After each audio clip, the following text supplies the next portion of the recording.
Cuando todo parecía que estaba a favor de la reelección del kirchnerismo-peronismo en Argentina, el candidato de la Libertad Avanza, Javier Milei, le gana al oficialista Sergio Massa, sacándole 11 puntos de ventaja a Lenin. Para analizar, para entender esos resultados presidenciales ya nos acompaña pues Andrés Borenstein, economista y analista político. Borenstein es máster en finanzas y catedrático de la Universidad Torcuato Di Itela de Buenos Aires. Además cuenta con otras múltiples acreditaciones. Economista, buen día, bienvenido a Contacto Directo. Buenos días, un placer estar en contacto con ustedes. Aun cuando algunas encuestas en los últimos días hablaban de un eventual triunfo de Javier Milei en el balotaje, los 11 puntos de diferencia son sin duda una paliza electoral y una sorpresa que nadie avisoraba. ¿Cómo interpreta usted ese mensaje expresado en las urnas? Bueno, básicamente el gobierno actual nos llevó a una situación económica muy difícil, con más del 40% de los argentinos pobres, y da la impresión de que esa ira de la mayoría de la gente fue la que prevaleció respecto a una campaña del miedo, en donde el gobierno, para defenderse, trató de quitarle cualquier tipo de credencial democrática a Javier Milei y básicamente amenazó a la gente de que si perdía el gobierno iban a perder todos sus derechos. Y eso le subió algunos puntos al gobierno. Uno se imagina que hubiese sido difícil sacar 45 puntos de votos con una inflación que marcha al 180% anual, pero bueno, sirvió hasta un punto. Evidentemente había más gente enojada que gente con miedo. Esa es mi primera lectura. Y precisamente quería preguntarle, porque los resultados de la primera vuelta pues mostraban a un Sergio Massa que se recuperaba luego de las primarias y a un Javier Milei estancado. Por eso pues no pocos pensaban que el peronismo se iba a volver a imponer y yo le quería preguntar de qué estaba hecho o de qué está hecho ese techo que no pudo romper Massa y que sin embargo la propuesta de Milei lo destroza. Es un techo hecho de realidad. Es un techo hecho de realidad y es además el sistema de segunda vuelta. Si uno mira, era Patricia Bullrich, que es la que salió tercera, que era, si querés, la candidata más razonable probablemente. Todos esos votos se fueron a Javier Milei.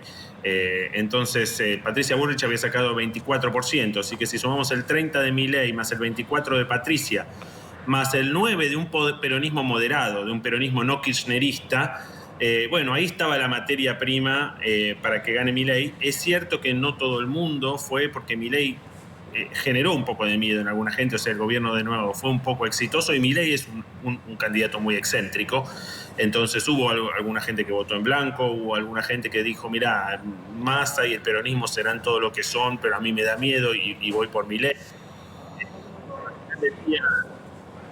Seguir con lo mismo no era una opción y eso se vio bastante claro con ese 55% que sacó Milei. Andrés, el discurso de Javier Milei, el discurso de ayer en la noche, fue moderado y tan medido que lo leyó. Y no se refirió a temas que fueron básicos en su campaña, como la dolarización, por ejemplo. Ahora, ¿qué es lo que el argentino espera entonces? ¿Una moderación, esa misma moderación, o el Milei de la primera vuelta, o incluso el Milei que se dio a conocer como político hace 2 años, un Milei hasta cierto punto violento contra el establishment? Mira, yo personalmente celebro que Milei haya estado moderado. Yo lo llamo el león herbívoro, ¿no? Porque Milei se llama a sí mismo el león.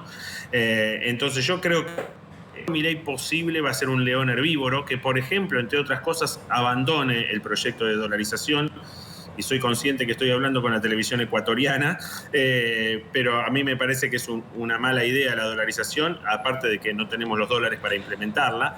Entonces yo creo que esa moderación puede tener que ver con no bajar las banderas de un programa de shock, de bajar el gasto público mucho, de abrir la economía, de hacer un montón de reformas que la Argentina necesita, yo diría necesita urgentemente, pero no cruzar ese Rubicón de perder el Banco Central y perder la moneda, sobre todo porque las condiciones para hacerlo no están, y forzarlas llevaría probablemente a una devaluación tan grande y a una inflación tan grande, quizás a una hiperinflación, que mucha gente, entre los que me incluyo, preferirían que no ocurra.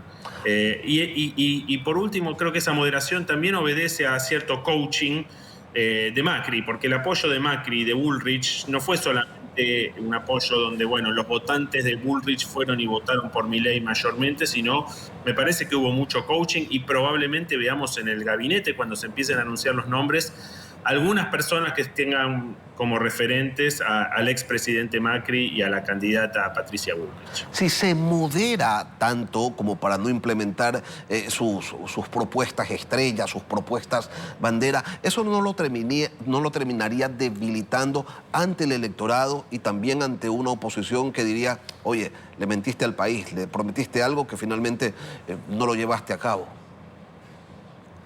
No, yo creo que todo lo contrario, creo que lo va a fortalecer, porque recordemos que Milei, el gran déficit de Milei es su gobernabilidad. Es una persona que no tiene ningún tipo de experiencia en el sector público, que su círculo íntimo no tiene ningún tipo de experiencia en el sector público y que tiene aproximadamente el 10% del Senado, el 20% de la Cámara de Diputados, ningún gobernador y 3 intendentes entre 2.000 municipalidades que hay en la Argentina. Entonces, no tiene ningún tipo de apoyo sindical, no tiene ninguna onda con los grupos sociales.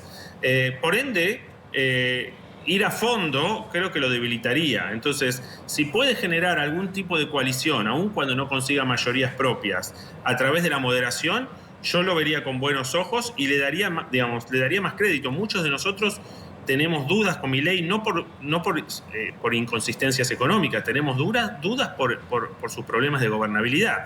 Entonces, si el tipo se transforma en un loco extremista, todas esas dudas van a aflorar. ¿Cuánto va a tardar el sindicalismo en empezar a hacer paros? Ese sindicalismo que no le hizo ni un solo paro a Massa, pese a que la inflación explotó, que la pobreza explotó. Bueno, yo creo que la llave es la moderación. La pregunta es si alcanza, no lo sé, obviamente. Sí, pero si hay alguna chance, es con cierta moderación. Andrés, cuando ganó Mauricio Macri la presidencia allá en el 2015, se dijo que se había enterrado al peronismo. Pero el peronismo le ganó a Macri en el 2019 y ahora con el triunfo de Milei se vuelve a decir lo mismo, que el peronismo ha llegado a su fin. ¿Y qué tan cierto o qué tan falso es una afirmación en ese sentido? No, yo no creo de ninguna manera que el peronismo haya llegado a su fin. La gran pregunta, y quizás ese fue el error de Macri en el 2015, es si el kirchnerismo ha llegado a su fin. Porque el peronismo, ustedes saben, tiene múltiples versiones. Nosotros tuvimos peronismos de izquierda, como Montoneros, tuvimos peronismo de derecha, como el gobierno de Menem, que privatizó todo. Este peronismo pro-venezolano, si querés, del kirchnerismo. Entonces tenés que no lo llamaría de izquierda, lo llamaría más autocrático, si querés. Yo el tema es si esto es el fin del kirchnerismo, y la verdad es que no lo sé.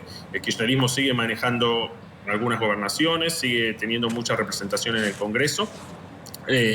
Lo que sí sería bueno que el legado de Milei sea un cambio en la forma de hacer política, más allá de si privatiza, si dolariza. La política argentina está extremadamente sucia. O sea, la política es sucia en casi todos lados, vamos, no seamos ingenuos, pero en la Argentina se ha ensuciado muchísimo en los últimos años. Entonces, si cambiamos la forma de hacer política, bueno, será un gran legado. Por supuesto que hay que hacer muchas reformas económicas. Argentina es un país sumamente cerrado. Para que se den una idea, como no le pagamos las bananas a Uruguay a Paraguay y a Bolivia, nos quedamos sin bananas, por decir un caso. Hace 3 semanas nos quedamos sin gasolina. Cosas que en un país del G20 son muy raras que pasen, o de repente nos quedamos sin stents para infartados. Entonces, Andrés, eso es la Argentina de hoy. Andrés, son las 9 de la mañana con 24 minutos en Argentina, y aunque es feriado, porque es el Día de la Soberanía Nacional, ¿cuál ha sido la reacción de los mercados internacionales al triunfo de Milei? ¿En cuánto se incrementó el dólar o quizás tuvo un descenso? Al revés, mira, los mercados fueron muy positivos. Las acciones argentinas que cotizan en Wall Street y los bonos argentinos han pegado una suba fenomenal esta mañana. El dólar subió también, porque en realidad, como todos sabemos, el dólar en Argentina está terriblemente manipulado y está muy barato. Y el gobierno hace todo lo posible para que no suba. Entonces, el dólar cripto, que es la única forma de comprar dólares hoy, es a través del mercado de criptomonedas. El dólar había cerrado algo así como 880 pesos el viernes, y ayer a la noche se estaba negociando en 1100, lo cual era también esperable con Milei subían los activos y bajaba la moneda. Ese era lo que la mayoría pensábamos y es lo que está ocurriendo en estas primeras horas de mercado. No es temor, es sinceramiento. Claro que no es temor. No. Andrés Borenstein, queremos agradecerle al economista, al analista político por acompañarnos esta mañana aquí en Contacto Directo. Gracias a ustedes.